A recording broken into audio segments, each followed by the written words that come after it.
سلطان صلاح الدین ایوبی رحمہ اللہ کے پیدائش کا واقعہ اور صلاح الدین ایوبی کے والد محترم کے شادی کا سبق آموز واقعہ۔ گورنر نجم الدین ایوب کافی عمر ہونے تک شادی سے انکار کرتا رہا۔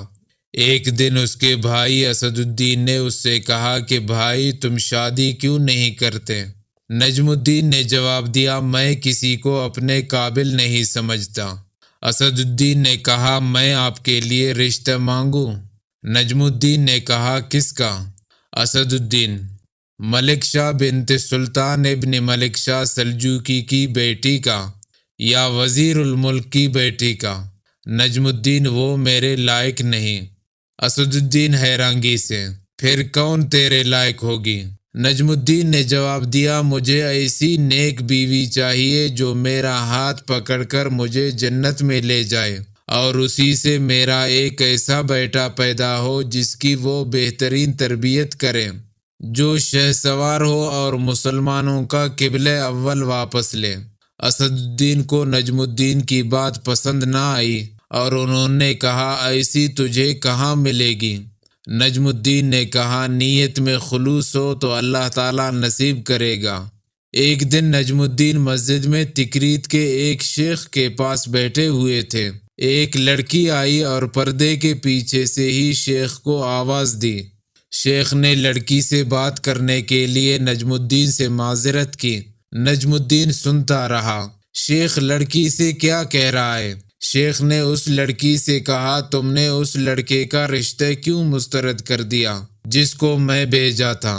لڑکی، اے ہمارے شیخ اور مفتی، وہ لڑکا واقعی خوبصورت اور رتبے والا تھا مگر میرے لائق نہیں تھا۔ شیخ، تم کیا چاہتی ہو؟ لڑکی، شیخ، مجھے ایک ایسا لڑکا چاہیے جو میرا ہاتھ پکڑ کر مجھے جنت میں لے جائے، اور اس سے مجھے اللہ تعالیٰ ایک ایسا بیٹا دے جو شہ سوار ہو اور مسلمانوں کی قبلہ اول واپس لے۔ نجم الدین حیران رہ گیا، کیونکہ جو وہ سوچتا تھا وہی یہ لڑکی بھی سوچتی تھی۔ نجم الدین، جس نے حکمرانوں اور وزیروں کی بیٹیوں کے رشتے ٹھکرائے تھے، شیخ سے کہا، اس لڑکی سے میری شادی کروا دے۔ شیخ، یہ محلے کی سب سے فقیر گھرانے کی لڑکی ہے۔ نجم الدین، میں یہی چاہتا ہوں۔ نجم الدین اس فقیر متقی لڑکی سے شادی کر لی اور اس سے وہ شہ سوار پیدا ہوا جسے دنیا صلاح الدین ایوبی کے نام سے جانتی ہے، جنہوں نے مسلمانوں کے قبلہ اول بیت المقدس کو آزاد کروایا۔ ذرا سوچئے کہ ہم اپنے بچوں کو امام مہدی علیہ السلام کے لشکر کے لیے تیار کر رہے ہیں یا نہیں؟